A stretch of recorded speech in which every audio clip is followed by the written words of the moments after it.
Welcome, Rowena. It's thank you for taking a little bit of time out of your day to spend with me and have this little fireside chat. So just to start off, could you tell us a little bit about yourself Yeah. and how you got this role? Yes, certainly. It's great to be here. Thanks for having me, Sari. Look, I'm Managing Director of Manifest in the UK. We're a creative communications agency. We do unified campaigns for brands, brands from sort of scale ups, startup scale ups to enterprise level. And my role is to oversee the UK businesses. So we have two studios, one in London, one in Manchester. We're about 30 people in total.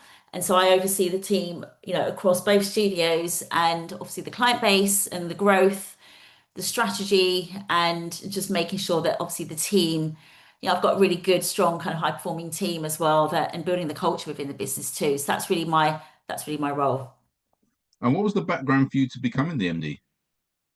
So I've been I've been in the advertising industry, the creative agency industry for probably 20 plus years now, actually, maybe 25 even. Um, I started off obviously out of university. I had a passion for brands and marketing, and then worked my way through lots of different agencies in that time. Started off sort of digital agencies, moved to more advertising-led agencies, doing sort of billboards and TV ads.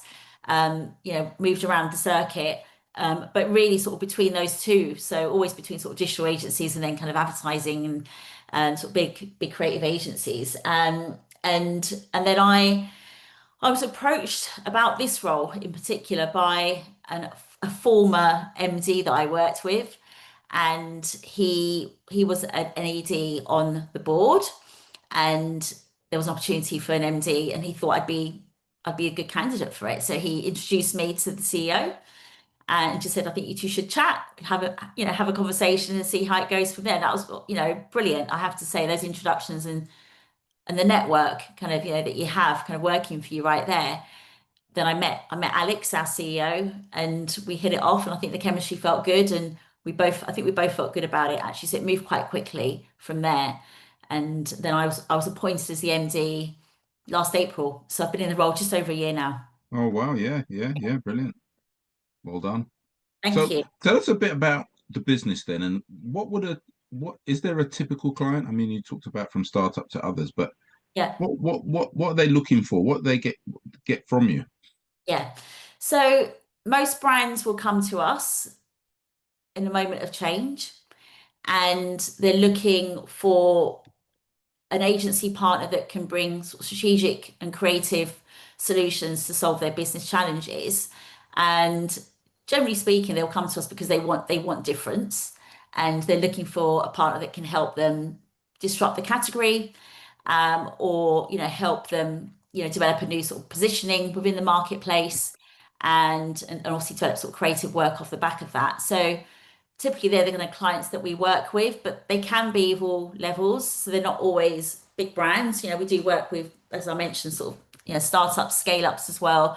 They have different challenges, different budgets, certainly, but also different challenges. And quite often they're looking for funding rounds, and they need us to sort of help them with their kind of like brand and positioning in the market and getting visibility, for investment. So again, I love the variety of that, the fact that it can take you into sort of quite different places every day.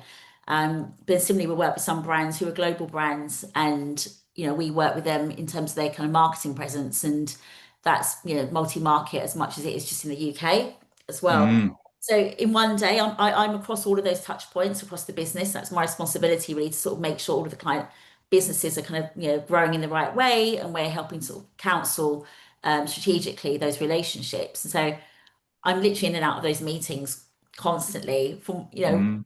big to small, and so it's really interesting and varied. No 2 days are the same for sure. That's interesting. Yeah. And would you say, because it doesn't have to be quite an interesting, I'm playing with a book at the moment about business myths, and there can be a myth that every business has to have uniqueness. Yeah. Well, a lot of businesses are similar to others. It doesn't have to be unique necessarily. But would you say there's anything particular that separates you from competitors? I would, yeah. there's a couple of things I would say, and I think this is what attracted me to manifest actually as well. I mean, when you've been in the industry as long as I have, sort of over 20 years, you tend to get a sense of what it is that you like and what you don't, and when something's when something's genuine versus when it's just, on the website.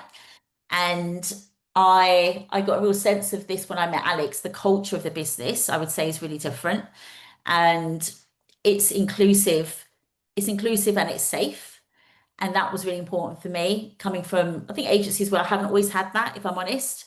And you wouldn't feel that you can comfortably speak out in a meeting against the CEO or the founder if you had a different opinion around the work. Um, and that became really important to me. I think, you realize it the most when you don't have it. And so I saw with Alex, I could have those almost like transparent, kind of candid conversations. So I'd say that the culture of Manifest for our team, but also for our clients, I think they feel that when they work with us because the team dynamic is, is authentic to some extent. Um, so I think you experience that when you work with us as a client. So I think that's definitely a point of difference. I think the second thing is that we've traditionally come from a earned background, and we now do the full mix, the full 360. So, through the line marketing. There's not many agencies that can deliver work across, integrated campaigns, but also think about earned thinking as well, which is different. You have to work in a slightly different way to earn attention. If you Yeah, have yeah. media there to rely on carrying that message for you, you have to work out what's the sharp end of this, what's the angle, what's the potential story here that will get traction and get picked up in culture as well as, within the industry as well, within the press and within the client's kind of space. And we do all of that actually, which is I think quite unique in the industry. I Mm, think another agency that does it in the way that we do. So it's a very unified proposition, is what we call it.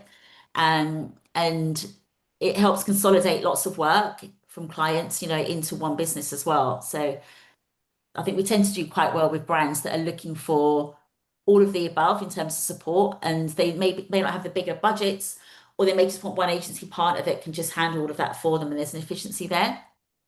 no, I hear that. Yeah. Is there something you would describe as a typical day, or is every day very varied? I'd say there is never a typical day. It varies absolutely. What I do know every day is that I'm on the go. I know every day I will be on the go. I'm in lots of meetings, and I have to afford myself some time at the beginning of the day to make sure I have some sort of thinking time up front. Mm, So I do carve out a little bit of time in my morning just to get ahead of my day and address anything that's a priority first thing, because then I know after that I may be locked into sort of meetings and obviously conversations. My role is very much kind of being with the team, supporting kind of like across kind of big or small conversations actually, but that could be at any level. Um, Things always come up in the moment as well, obviously, so I need to be able to just be available, for my team when they need me to pull me into something. And so mm, yeah, I wouldn't say there's ever a typical day, but I have to sort of almost structure it in a way that I know that I can then still be effective in the mornings when I can carve out that time and protect my time.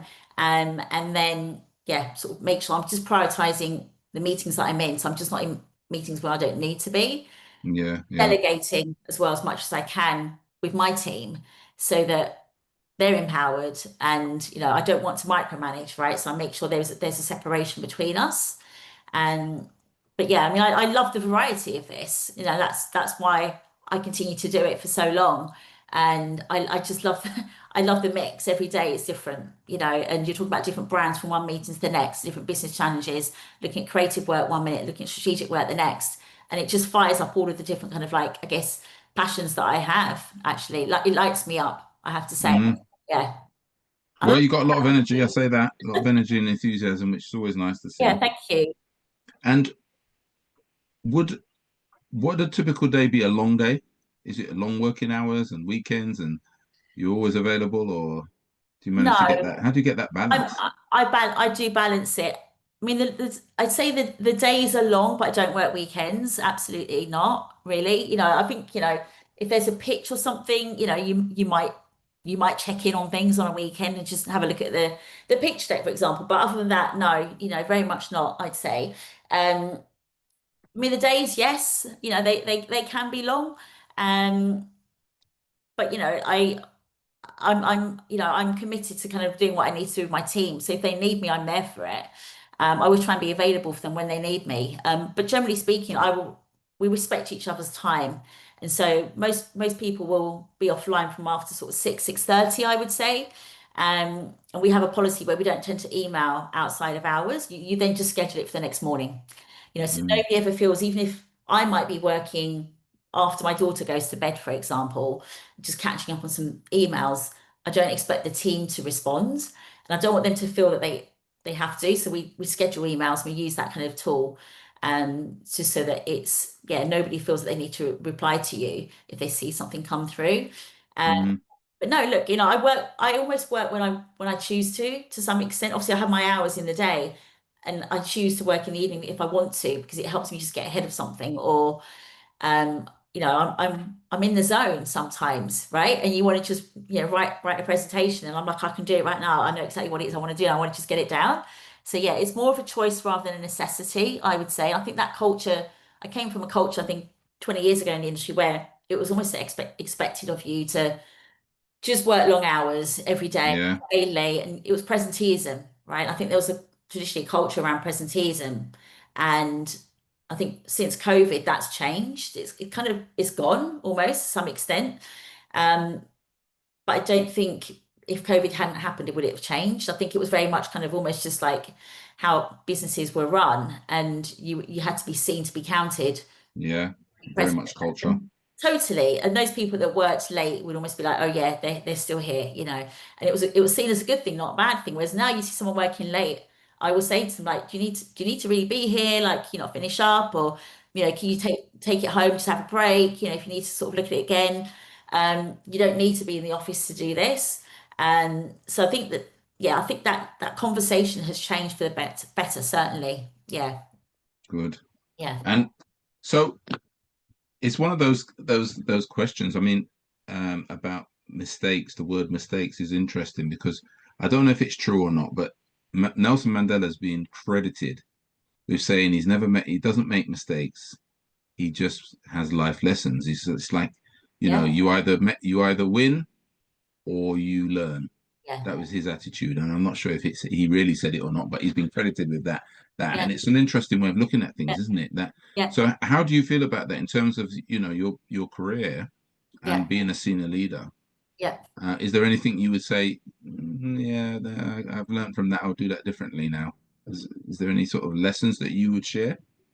Yeah, I would say so. And I agree. I do agree with that sentiment there. If that was Nelson Mandela's, I do agree with that. I think there aren't regrets, right? And I think Yeah, a regret is what I would call a mistake. Like you do something and you think that's something that I regret. That's a mistake.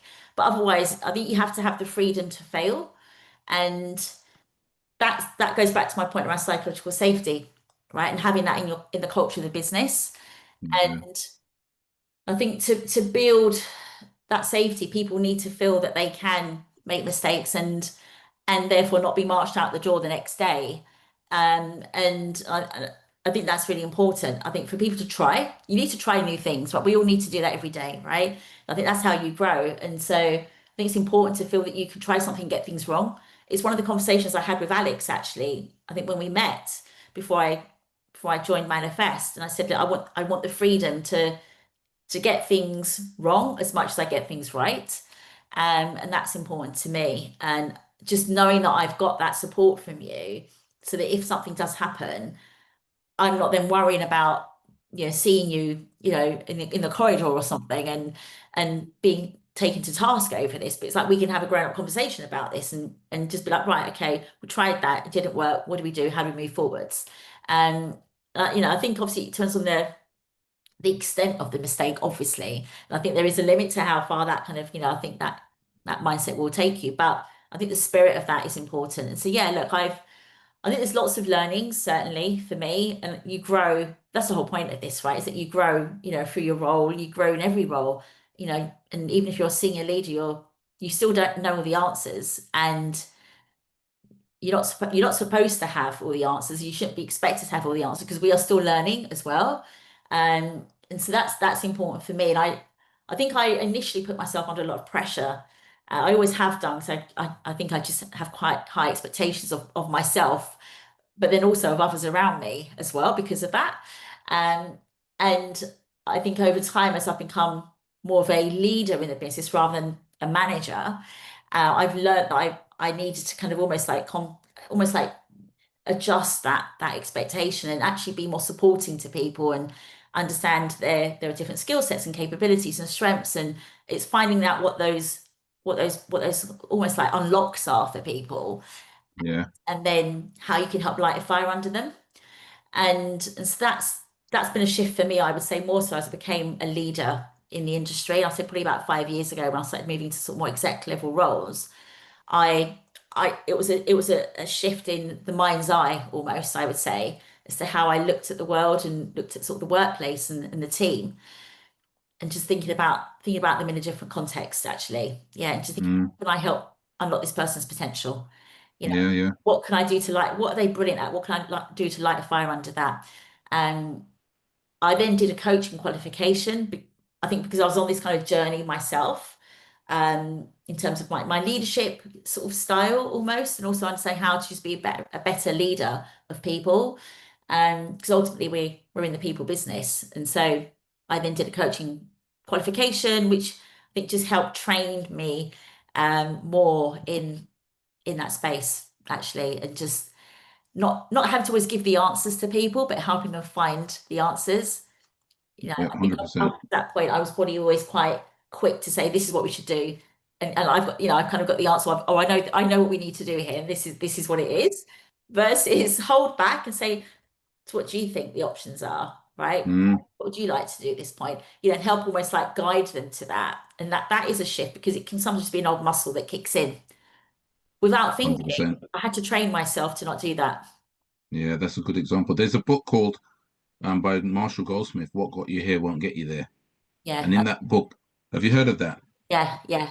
And in the book, he lists 20 traits of senior leaders that, let's say, could be adjusted behaviors.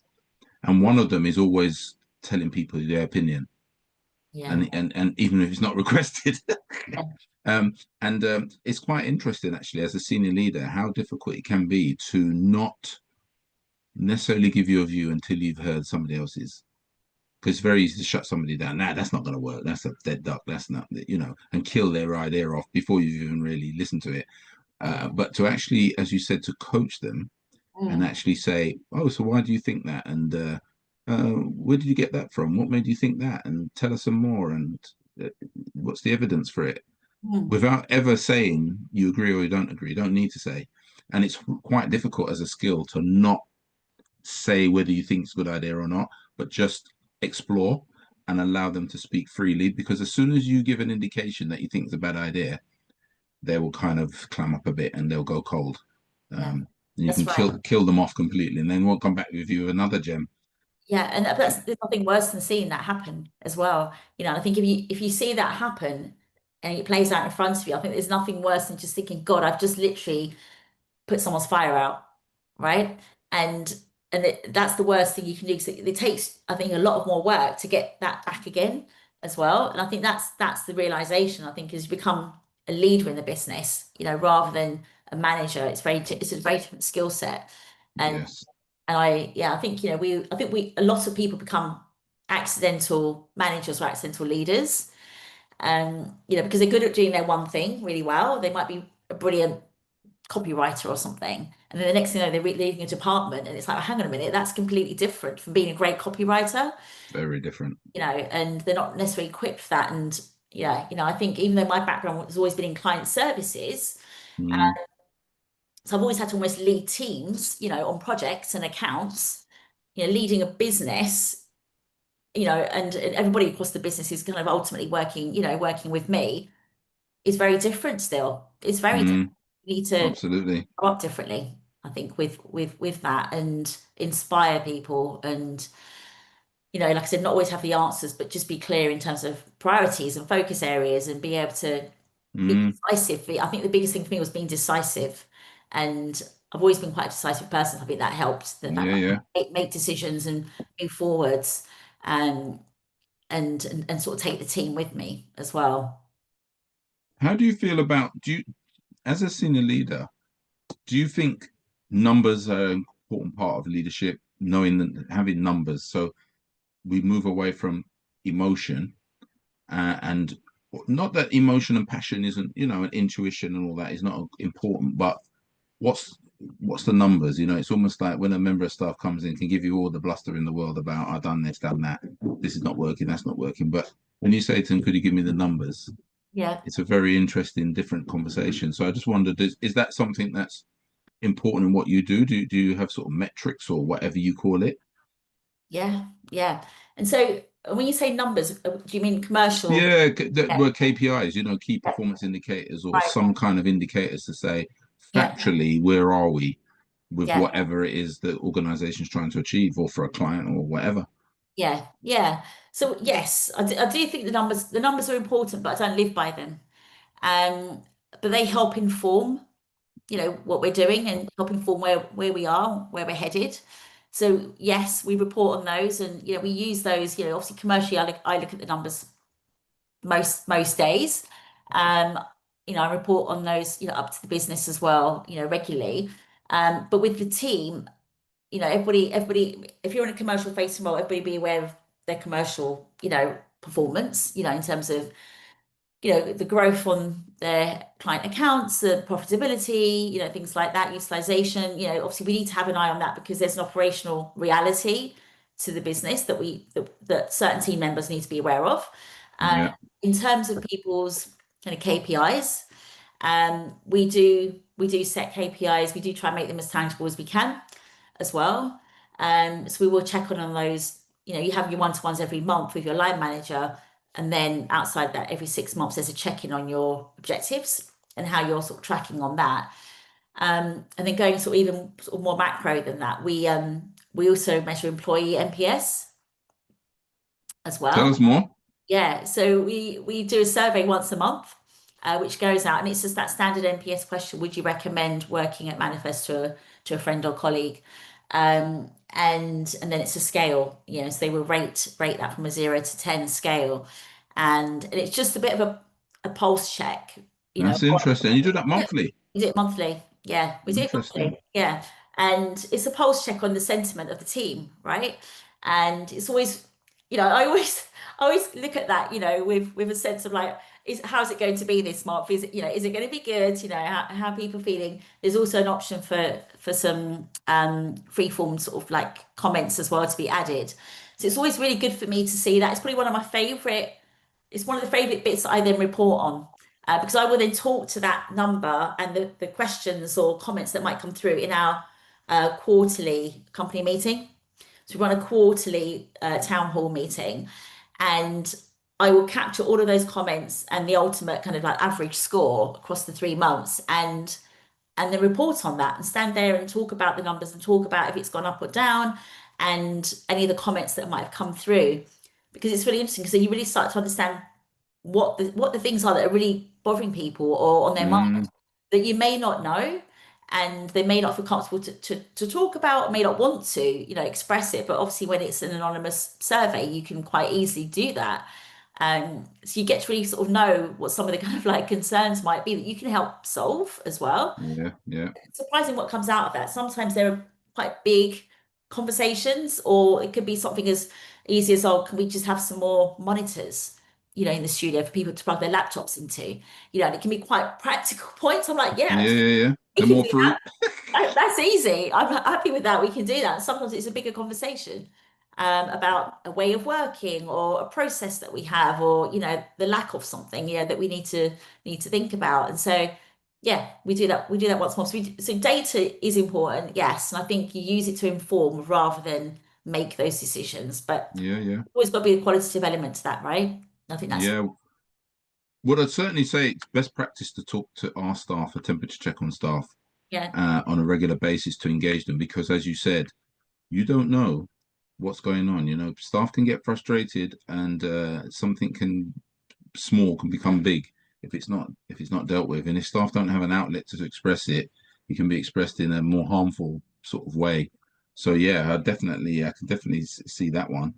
When you think of success in other people, so whether it's female senior leaders, people Yeah. of color, or just senior leaders anywhere, who would you when I if I use the word success, who would you well who comes to mind? Who do you think about when you think of successful senior leaders? Yeah, it's an interesting one because I frame success in different ways, I think, depending on where I'm looking. Mm-hmm. Um, so I would say in our industry, for example, I would say founders that have set up a really interesting agency proposition. And they believe in the vision that they can see for the business, and then they go out and set up a team around it and start to build a business around it. I think that for me is successful. And the agencies may not be the biggest, they may not be the most lucrative or profitable, but for me that's success, right? I think you see an opportunity for something and then you create a space for it. Um, I know how hard that is, and I think it's very easy for people to just sort of continue to do what they're doing and be in that sort of safety place, that place of safety versus, almost like stick your neck out. So I think that's interesting. There's a lot more of that happening now in the industry, certainly. Um, but I think, it's important to make sure that if you're building a business that the culture is that inclusive culture, Mm-hmm. feel they're valued as well. And you see some great sort of big agencies which are doing really well, but not necessarily they don't have the culture. And so I wouldn't say they're successful, right? And I think they've got the money, but they don't necessarily have the kind of culture to retain people and for them to feel valued. So it's interesting from that perspective. Then mean, outside in the world, I've always admired, Anita Roddick, and I think she's always someone that comes up for me when I have a conversation, at a dinner party about, people that inspire us. I think she's a pioneer, somebody that again just revolutionized an industry, Yeah. disrupted a whole category in industry and created a new one. Um, and I think she's incredible. And I read her book, Business as Unusual, in the early days as well. I remember I need to know her story. And I read that. I still have it on my bookshelf. Um, but yeah, I think she was a real pioneer. And, I'm a vegetarian as well. So I think, I always had a passion for kind of like, animals and obviously, stopping animal cruelty. I did it more for ethical reasons than anything else. And so she particularly resonated with me because of sustainability and obviously, CSR, and just obviously, stopping animal cruelty, which is ultimately, I think, the biggest thing that they did at that time, Yeah. Yeah. which was huge back then. So I think she's impressive. And on a personal level, I look at my family. I look at my dad, my mum. They came here as immigrants from India in the 1960s. And I think they came here with at that time £5. That was all they were allowed to bring. Wow. That's all they were allowed to bring Wow. with them, right? They set up a family here and obviously set up life here and obviously raised 3 children here. And so I look at that life and think, wow, that's successful, right? They've had to really work for that. And we've kind of grown up with that immigrant mentality as well. I think that kind of work ethic, and that mindset, which just stays with you. It's part of your upbringing. It's part of your Yeah. DNA. Yeah. 100%. Yeah. That's brilliant. Yeah. So that's really interesting to hear, and it's nice to hear that people say that. Sometimes one of the people they look up for success. Success is a bit of a funny word because people can often, you can quote a billionaire or something like that, Yeah. but that's success in cash or money or in wealth. But as you said, all about values and things like Yes. that, which is Right. another thing altogether. Because you could be very successful, as in financially, and everybody you're hated. Yeah. I won't mention any names right now, but there's some people who might be They're, very wealthy right now, but I'm but not, they're billionaires. people But when might you more say want they're to punch them than to successful, want to shake their exactly. hand. So that's not Yeah, necessarily a great thing. that's right. Um, Yeah. so it's interesting, yeah, about inclusivity. So where's the future? So 5 years from now, where do you see the company or yourself? Yeah. I mean, I see myself obviously staying within this role, within this business. Um, I want to grow. I just want to grow the business. I want to grow the team, grow the business, and I want us to become the most talked about agency. That's my goal, really. I think, and that's kind of why I joined. You know, because we're on a journey. We're on a journey to do that, and that is our mission. And I want us to be known for doing the most prolific creative work. You know, and it takes time to get there, but you know, we're building the team. You know, I've made hires over the last year since I've joined, and you know, looked at where the gaps are and where we need to fill and bring in different skill sets. So I'm excited about the opportunity, the creative opportunity. That's the reason I'm in this industry. You know, it's the creative opportunity that it brings to do really interesting work, you know, work that can make an impact as well. And so that's my goal really. My personal goal for the next 5 years is to grow this business to a point that we become that most talked about agency through the work that we're doing, and work with some really interesting brands as well to help them do that. Yeah, No, I like that. No, that's really interesting. Be the most talked about brand. I love that. yeah, You talked about staff. Now, it'd be amiss of me if I didn't ask about this because senior leaders and business owners, if there's one thing they get very stressed about other than money, cash flow, is employment staff. In the sense that, it's an art to get the best out of people and recruit the right people. What lessons have you got that you could share with us about how do you get the best out of people? Well, first of all, how do you get the right person, and then how do you get the best out of them? yeah. Yeah, it's interesting. I mean, I love that. I love the people side of the business, and I'm a people person, so I think that's always been a natural area for me where I just enjoy being around people. If I work on my own, I feel incredibly lonely. And the role can be lonely at times as well, obviously, because you know I'm the MD, and sometimes I find myself alone, sort of with my thoughts and having to solve sort of challenges, or at least just try and find a way forwards. But the people element for me is where it all comes together. You know, it's the team, right? You know, and I don't look at them as staff. I just look at them as the team.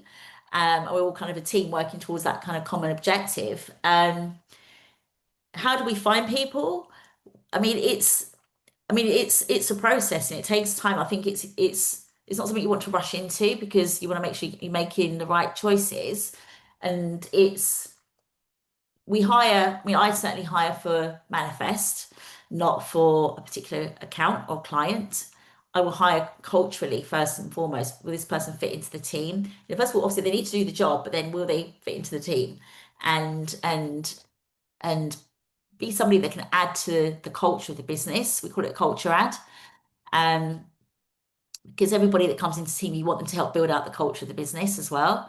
And so we see that as part of the process. And yeah, I tend to meet a lot of candidates, for the roles that we're looking for a chemistry meeting. And you just get a sense, I think, from them. And also, I think for them to understand us as a business as well, and who we are, and if they see themselves within the team. So it's a process, right? And I always meet people all the time. There's even if we're not recruiting, I'm still always just meeting people, and I just think there could be opportunities, right, that come from that, and it's interesting, and you meet somebody that might just inspire you, and I don't want to miss those moments. Mm, If somebody reaches out to me, I'll always be open to conversation and yeah. meet them. I think it's important to do that. And then in terms of sort of the team that we have, you know, we we do have a culture of kind of like candor, curiosity, and compassion. And so we try to make sure all of our engagements with our team use those kind of three levers in any of the conversations that we have. And I think it just means that we're almost all coming together like from the same position, which hopefully then avoids any kind of difficult conversations to almost like be like not productive and um negative actually. I think we try to help through that kind of approach. Hmm. So yeah, I mean, I see my role in this and in the team, whether I like it or not. Ultimately, I define the culture of the business, and I think it took me a while to just understand that when I came into you know, my role at Manifest Selling, 'cause it's my first MD role, and I realized I was like, people are looking at me and they're taking cues from me on how I'm showing up, on what my values are and the things that I place importance on, and I could see that almost trickling down into like my leadership team and therefore into the rest of the business. And I was like, that's the impact that I'm having, and it's Hmm. important for me to make sure that I'm therefore sort of showing up in that way, in the way that I want the culture of the business to be, and for me to make a mark as well, and let's sort of have that legacy within the business. And but you see that for your values, your behaviors, your tone as well, how you sort of speak, and how you kind of like just conduct really. So Yeah. yeah, I think all of those things are important. But I've also spoken to my exco team about this as well, and just said, well, this it doesn't just stop with me. This is with all of us, right? Our team are looking at us, for that almost role model, right? We're role modeling, what good leadership is, and they'll be looking to all of us for this. So it's just something as leaders that we all need to just be mindful of, and just be aware that we are having an impact, whether we like it or not. That's happening, in Mm. business. So I think as long But as we be consistent. yeah, no, this I love that candor, curiosity, compassion. That's fantastic. And then you mentioned Exco. For people who listen, they might go, "What's Exco? What's I'm the sorry. Exco team?" Yeah, so it's my exec team. Yeah, so Yeah. I have a team of four who work with me in leading the business, and they sit on the leadership team, the exec team, at Manifest. And between us, we lead the business from different parts of our skill sets. Hmm. We have strategic leadership, we have creative leadership, we have client leadership, and we have kind of growth as well within that. And then I oversee the exco, the leadership team, and I mean, they help me in the running of the business and sort of obviously just developing and actioning the strategies that we then execute. Hmm. Yeah. In terms of your learnings, then, are you much of a reader? Do you listen to your audio, or do you like videos? How do you continue your sort of growth journey? Yeah. So I listen to a lot of podcasts. So I'm a big fan of podcasts. So I get a lot from that, and I love listening to those because I could be on the go in the car, in the kitchen, making cooking, whatever it might be, I just have them on. I always have them on. It's kind of just my thing. And I love it. And I see that as sort of personal enrichment. And I just love it. And I hate it when it's interrupted, because I'm so absorbed and immersed that, when I have to pause it, sometimes when my daughter kind of comes in to talk to me, she's 10, so she'll just come in and start talking.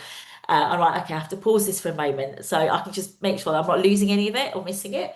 But I do read books. I read physical books still. I love going into a bookshop um, and picking a book. I love that process. And I have a couple of books I read on the go, and I dip in and out of them. So I don't sort of only ever read one book at a time. It depends on what I want at that point. Um, but I read sort of business books really more than anything else, just ones that will help me kind of, I think, Mm. develop Any further. recommendations or ones you particularly So liked or yeah, like? so I reread actually Shoe Dog recently by Phil Knight. So obviously that's been around for a little while. Um, but I just love the story. And it's been a little while, so I read that again, and I just found it was a book that I didn't want to put down. It's one of those books where you think, I just don't want to put this down, I want to keep reading it. I know obviously where it goes and what happens at the end of it, but I'm just so this journey is incredible, and there were so many moments where you just thought he wasn't going to make it, and it could have just disappeared in a moment. And so I think it was really fascinating. I think in that in itself is inspiring, to read that story and understand how the brand came about and the name and the logo and all of that, and then obviously how he built the business. And so I thought I'd recommend that to anybody. And it's Mm. been a long time, so a lot of people may have read it, but if you haven't, I would recommend Shoe Dog by So Phil. share for those listening. What was the brand that came out? What was the company? So what started off, so obviously Phil Knight is the founder of Nike, Yeah, uh, yeah. but it started off as Blue Ribbon Sports. So that was their original name, and Not then as sexy as Nike. No, not at all. But what was really interesting is that he didn't like the logo when the logo was first designed, the swoosh logo. He didn't like it, and he just had to make it almost a distressed purchase because he was going into a meeting to present his business idea, and he needed a brand and a logo to show. So he just had to run with that. But when he saw it, he was like, I don't even know what this is. I don't really get it. I think he paid like $35 for it or something, from a freelance designer, um, all those years ago. But yeah, I mean that was the logo that was created back then, and then he grew to love it. And he says I didn't like it to start with, and he goes, but obviously he's grown to love it now, and it's become iconic. But yes, so Phil Knight was the founder of Nike. So that's his story. Yeah, It's yeah. his biography, which is incredible. But I'm also reading. I like listening to Stephen Bartlett's podcast, The Diary of a CEO, and I'm reading his book as well, The Diary of a CEO. So I have that, and Great book, great book. I dip in and out of it. So I mean, I've got it here. And I've got lots of markers in the book where I'm like, that's great. I'm going to bookmark that, like, so I can come back and reference like some of this, which is incredible. I think it's really it's really powerful insights from people that he's met through his podcasts, which is great to kind of get in one place. And I like I said, I come back to that every so often. I'm like, what was that one Mm. again? I'll go back to that and read it again, or I'm still going through some of that, and then I'm also reading Never Split the Difference All right, by Chris interesting. Voss. Yes, he's an ex-FBI negotiator, and he's written a book around negotiation, unsurprisingly, um, and it's just incredible to just read his story. And I'm still reading that at the moment, so I'm kind of like, yeah, I dive in and out of this, and enjoy that as well.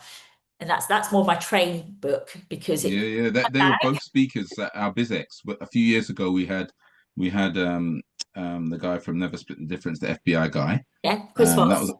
yeah, that was a funny one because he didn't attend, but he did it over the internet. That was Right. a interesting, bit controversial. That one turned out to be, but Okay. nevertheless, it really interesting. Yeah, whole thing about negotiation and that. And Yeah. then Stephen Bartlett, they did an interview with him a couple of years ago in BizX as well. So that was pretty cool as well. Yeah. Very interesting. Yeah. Yeah.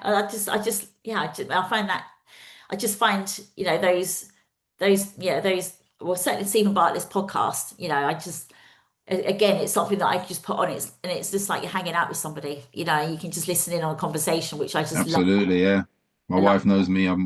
My phone is usually in my pocket or somewhere, walking around the house, Yeah. listening to a YouTube video or podcast or something, Yeah. and Yeah. I'm just constantly like to listen. I think it's a waste of a moment if I I can't know. listen I'm the to a same. podcast if I'm It's driving the solid car, or moments for me. it's an Yeah. opportunity, isn't it? I see it as that. I'm like, well, I can use this time to do something really like good for me, and it's going to inspire me and leave me feeling, better than I did, before I listened to it. So I agree with you. I love that, and I would do it more if I could, if I'm honest. Yeah, absolutely. I'll tell you a Yeah, little secret just between us. When I started in this coaching 14 years ago, I used to say I'm going to make phone calls. And my wife would come back and say, "How did you get on?" And I'd go, not so well," because I just couldn't motivate myself to pick up the phone. And right, I found T. Harv Eker, right, um, and I started to listen to his Secrets of a Millionaire Mind on yeah, audio right. when I'm getting ready. And by the time I was dressed, I was on fire. I was ready to take the world on. That's good. And Yeah, it's the only way I could get the courage or the energy to pick up the phone. It's really interesting how if you're not in the right mindset, it can really paralyze you in terms of productivity. It's all right saying, "Oh, I've got tasks, I've got a sheet, and I know what I'm going to do." But if yeah, inside something mentally is not there, yeah. you're not going to deliver. That's right. So And I think everybody will probably know what that is for them, yeah, right? they got to find it. I ask Yeah, business owners and senior leaders, yeah, what yeah, gets you in the zone? yeah, And I ask them to replicate it because sometimes they forget what used to get them in the zone. They're yeah, now a little bit flat or whatever. And I say, what used to fire you up in the morning? What used to make you feel, like a superstar? And I said, we need to bring that back. And yeah. sometimes it was they stopped going to the gym or they stopped playing That's golf right. or stopped doing something and they just Right. found themselves low energy. And I said, well, we need to get that back somehow. Yeah, yeah, I completely agree with that. And I think for me, I think you start to understand this more about yourself, don't you? As you kind of like, live with yourself for longer, right? Yeah, yeah. And I know for me, I have to move every day, and I just physically have to be doing something physical for me to feel like I'm balancing my kind of like, sort of mental kind of like needs to some extent. Um, so like whether that's going to the gym, whether it's going out for a long walk, if I'm working from home, I need to make sure I'm outdoors at some point and going for a long walk. So I'm moving. And for me, movement's really important. So I mean, I do love going to the gym. I do that when I can fit that in. But if I can't, then I will still do something else. Because for me, I'd rather do that than go and sit in front of the TV, for example. Yeah, yeah, yeah, yeah. Right? I know that for me, that's the thing that helps me just reset and rebalance, internally. No, great. Yeah. Is AI is AI is I almost didn't ask it, but I'd be amiss if I didn't ask about it these days. Yeah. Is AI having an impact on your industry or your business? Yeah, it is. I'd say it's a positive impact. Yeah. Um, we use it daily, and I think you can use it for good. And I think lots of people talk about it because they're scared of it, and there's a lot of kind of like fear mongering around it. But I think the reality, the applications of it that I'm seeing are really helpful and productive, and it's helping reduce a lot of I guess, the admin in the team, and helps us kind of run processes, and I think, research, for example, when we're, either working on a client or on a pitch, being able to use it for that reason as well to help kind of almost like, help with qualifying, sort of new business, or just, yeah, getting very pointed sort of research back, which will help inform your strategy. Um, Mm, we use it for performance reviews as well. So we've got our own sort of platform that we use called Multiply. And we've got a script set up on Multiply that we can use to put our performance review documents through there. And it helps generate almost like key themes, from the 360 feedback plus people's self feedback as well. So I think it just helps that kind of like initial phase of work. You then still need to do the qualitative piece on that, which is obviously then digest it, understand it, and then think about, right, what does this actually then mean? How do we make this actionable? But it's been really useful for that, I would say, consolidation of information and mm. finding that admin process. So I think it's been positive overall. Is there a particular platform you use for that? Was it Multiply? Multiply, yeah, yeah. We use a platform called Multiply. So we have a bespoke interface that we use. So within that, we've fed in our mission, vision, sort of purpose, values, and some of the kind of processes that we use at Manifest and how we do those, how we've kind of codified some of our ways of working, so we can then almost use Multiply as an agent, that knows the business as well. So it's been really interesting and really really effective, I would say. Certainly, yeah. I think it helps prioritize where the high value work is for us versus work that can be automated. And it's basically automation to some extent. And so it just helps us with the automation side of tasks, therefore Mm, focusing and spending more of our time on where the high value is as a team. brilliant, Yeah. brilliant. So, in closing, really, just any for other senior leaders out there who are running organizations, doesn't it can be commercial, can be public sector, could be wherever, but senior leaders, is there any messages you would leave to say, these are the things that I think keep me most effective? What I would say what keeps me most effective, I think, is not feeling that I have to solve everything. Yeah, And I I have learned this in the process of opening up and talking to people more, rather than feeling that it's a lonely place and that you have to just, solve all of the problems of the business, or any of the challenges that you might be sort of foreseeing. And so, yeah, I think that for me is important, I would say. So I think it's only when I started talking to other leaders, everybody's like, yeah, God, it's really lonely. Like, and literally everybody's saying the same thing, but nobody's almost talking about that. yeah, And you hear that phrase, I don't like to use it, but like lonely at the top, and I don't like to think about that as, I don't think there ever really is a top. But you hear that, but no, it doesn't feel like it's really been solved.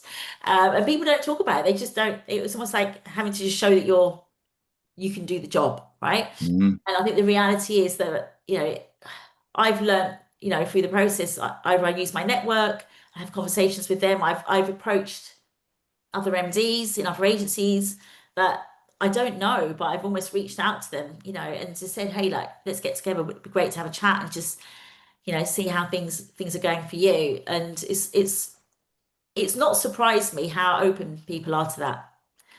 And they're like, yeah, let's chat, let's get a coffee. I think everybody wants that person to be like, how's it going for you guys? Are you facing this too? Are you, and it's just shared learning, shared challenges. shared learnings, yeah. It really makes a difference. So I would say that more than anything. And I wasn't given this advice when I came into this role, but I would say that's probably a big thing for me.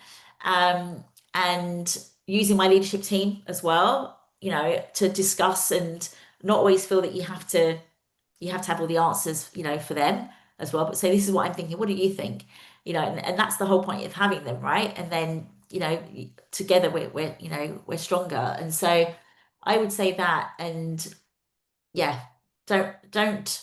I say in your first sort of 6 months of the role as well, don't rush into any big decisions. Um, take time, take the time to get to know the team, individuals, and the business, and really wrap your arms around it. Um, for me, it was just focusing on that actually to start with, to get a real good measure of it, and don't rush in sort of bedding as well. I would say Yeah, that's really my advice. brilliant. Well, Rowena, it's very easy talking to you. I could talk to you all day. But I just want to Right. say thank you very much for taking the time to share your wisdom with us. I'm sure the people listening got lots of little nuggets from you, some book recommendations as well, that are great Yeah. books. So yeah, just say thank you for your time. Really appreciate it. Oh, thank you, sorry. It's been a pleasure as well. Thank you for having me. My pleasure.